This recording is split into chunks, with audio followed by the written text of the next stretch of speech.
mean, even after a breakup, it's never good either, too. I mean, people tell me, because, I'm largely a breakup coach.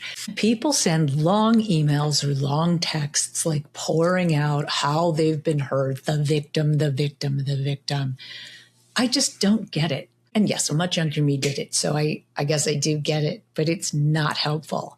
And that's where I'm coming from with this advice. Trust me, I've poured my heart out with people that I'm like, you love me. I know you love me.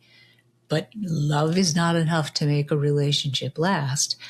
And just because they love you doesn't mean they want to still be with you. For a whole host of reasons. I've long said fear is why most relationships end, right?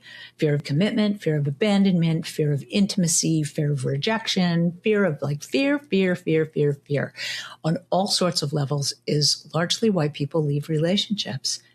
And it doesn't matter how much they love you if they're afraid of it. Pouring out any kind of negative victim, oh, this is how you hurt me. This is why I think we're good together, like blah, blah, blah, blah, like whatever. Honestly, your best option is silence. Look, people do what they want to do, right? If they feel like they're going to get scolded by you or yelled at by you, they're not going to be interested in signing up for that, right?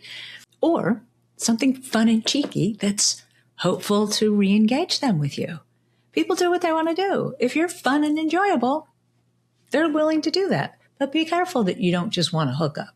That could inspire a hookup. And if you're not going to get the full relationship back, hookups are not helpful, right? Like you get that rush of hormones that it's good in the moment, but then you've ripped the Band-Aid off in a massive way afterwards.